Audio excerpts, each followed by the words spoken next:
జై ఆర్కేపీ, జై జై ఆర్కేపీ. నా పేరు రాజు అండి. ఓఫిర్ మినిస్ట్రీస్ ఇంటర్నేషనల్ విశాఖ జిల్లా అఫీషియల్ రిప్రజెంటేటివ్.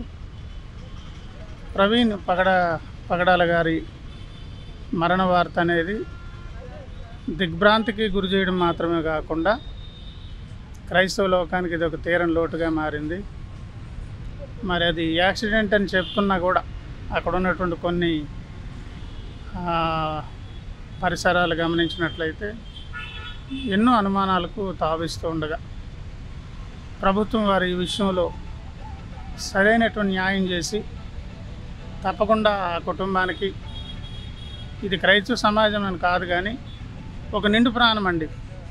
జాతి ఏదైనా, కులం ఏదైనా, మతం ఏదైనా సరే ఒక నిండు ప్రాణం, దాని విలువ గొప్పది. మరి ఆ కుటుంబ విషయంలో తప్పకుండా న్యాయం చేయాలి, ప్రభుత్వం వారు స్పందించాలి. అనుమానాలకు తావలేకుండా సమగ్ర విచారణ జరిగించాలని ప్రభుత్వం వారు తప్పకుండా దీని మీద యాక్షన్ తీసుకుంటారని మేమైతే మరి నమ్ముతున్నాం.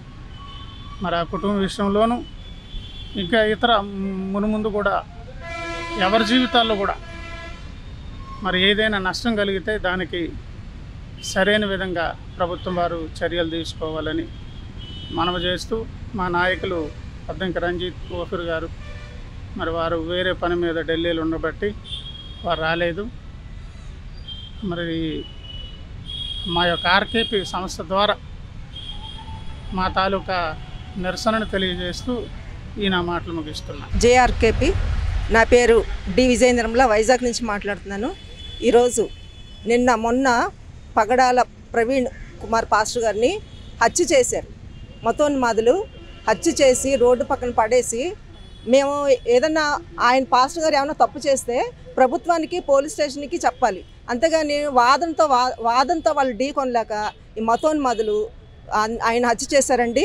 మేము తీవ్రంగా ఖండిస్తున్నాం. ఆర్కేపీ రాష్ట్రీయ క్రైస్తవ పరిషత్ తరఫున పాస్టర్ ప్రవీణ్ గారిని హత్య చేసినందుకు మేము తీవ్రంగా ఖండిస్తున్నాము. ఇప్పుడు మన అనిత గారు కూడా జోక్యం చేసుకుని మాకు సరైన న్యాయం జరిగించాలని మేము కాంక్షిస్తున్నామండి. ముఖ్యంగా ఒక 10 సంవత్సరాల నుంచి ఈ మతోన్మాద పార్టీలండి, మతోన్మాదులు అందరూ కలిసి, ముస్లింలు, క్రైస్తవులు, హిందువులు అందరూ కలిసిమెలిసి ఉన్న మమ్మల్ని మత శిక్షలు రేపి ఒకరినొకరు చంపేసుకోవడం అండి. సనాతన ధర్మం అంటున్నారు, అదేమి సనాతన ధర్మం మాకు తెలియదండి.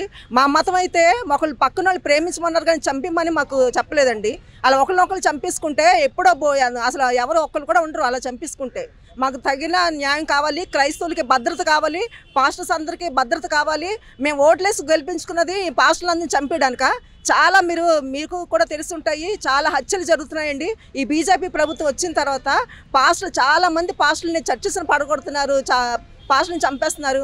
మేము ఆర్కేపీ రాష్ట్రీయ క్రైస్తవ పరిషత్ తరఫున దీన్ని తీవ్రంగా ఖండిస్తున్నాము. పాస్టర్ గారికి న్యాయం జరగాలి. ఇంకెప్పుడు ఇటువంటి జరగకుండా దీన్ని చట్టాలు తీసుకురావాలి. క్రైస్తవులకి భద్రతకి చట్టాలు తీసుకురావాలని నేను ఆర్కేపీ జిల్లా లీడర్గా నేను చెప్తున్నాను.